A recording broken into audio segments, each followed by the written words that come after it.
항상 이제 그 인코텀즈 2020이 나올 것 같은 느낌이 나죠. 인코텀즈 2020에 이제 그 CPT와 CIP의 내용이 똑같으니까요. 그 다음에 CFR, CIF를 기준으로 그 위험의 이전, 그 다음에 CISG 위험 이전의 비교. 그 먼저 이제 그 조달이라는 개념이 확장되어 있기 때문에 이거는 가장 먼저 그 인도에는 그 조달을 포함한다라서 조달이 무엇인지를 맨 위에 좀 깔아주는 게 좋고요. 그다음에 이제 정의 써주시고 그다음에 목차를 저희 그 이게 실제 저희 인코텀즈 원문의 내용이잖아요. 저는 이제 그 인도와 위험, 그다음에 그 장소와 지점. 으로 좀 구분을 해서 여기서 이제 CPT, 여기서 CFR, CPT, CFR 이렇게 했지만요. 여러분들은 뭐 CPT하고 요 안에서 목차 나누고 CFR하고 요 안에서 목차 나누고 뭐 그 정도는 자유입니다. 뭐 목차를 어떻게 구성하던 내용이 이제 빠지지 않는 것이 좀 중요하고요. 자, 이걸 기준으로 이제 인코텀즈 2020에서 조금 더 이제 그 인코텀즈 2010에서는 지침서라고 해서 조금 더 말이 짧았다라고 하면 이제 2020에서는 이제 해설서, 설명문 뭐 이런 식으로 말을 해가지고 조금 더 예시를 들어주고 있습니다. 자, 다음 CISG 위험의 이전은 제가 작년 시험 때는 이걸 좀 기준으로 설명하라고 했더니 너무 이제 좀 중구난방이 돼가지고 이번엔 그냥 원문 때려 박으시면 됩니다. 그리고 이제 위험 이전의 비교가 중요하죠. 비교라고 하면은 이제 차이점 쓰라고 했으면 차이점만 쓰면 되지만 비교라고 했으면 공통점과 좀 이제 차이점을 좀 써주시면 되고요.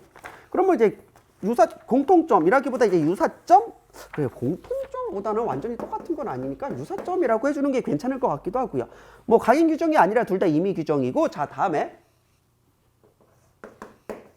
인도하는 시점에 위험이 이전되는 측면에서 이제 동일하고, 자, 그래서 실제 소유권과 점유권을 무역에서는 분리시켰습니다. 사실 소유권은 뭐 법에 따라 또 달라지기도 하지만 그 비엘의 손이 소진, 그래서 점유권을 저 사람이 갖고 있다고 할지라도 내가 비엘을 갖고 있으면 소유권은 나한테 있는 거죠. 그래서 무역은 기본적으로 소유권과 점유권을 분리시키고, 자, 다 점유권과 인도. 원래는 또 인도와 우리나라 법만 놓고 보면요, 인도라고 하면 핸드오버죠. 우리가 만나서 인도했다라는 건 점유권이 이전되는 걸 말하거든요. 하지만 무역은 또 인도와 점유권을 분리했습니다. 자, 그래서 인코텀즈만 놓고 봐도 뭐예요? FCA라고 하면은 매도인이 운송인한테 교부, 즉 점유권을 이전시킨 시점에, 즉 매도인이 운송인한테 넘겨준 시점에 인도가 되고 위험이 이전된 것으로 본다라고 해서 매수인은 아직 점유권을 받지 못했죠. 매수인한테는 점유권이 전혀 넘어오진 않았지만, 즉 매수인은 점유권을 갖고 있지는 않지만 인도가 이루어지고 위험이 이전된다라는 것으로 봐서 점유권과 인도를 또 분리시킨 겁니다. 그리고 인도와 위험이 동일한 거고요.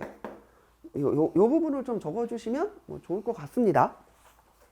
그 다음에 계약 물품의 특정, 이제 연속매매 규정이라고 해서 인도가 이루어지면 위험이 이전된다라고 했을 때, 그러면 연속매매의 가장 대표적인 게 이제 운송중 전매죠. 운송중 전매의 경우에는 뭐예요?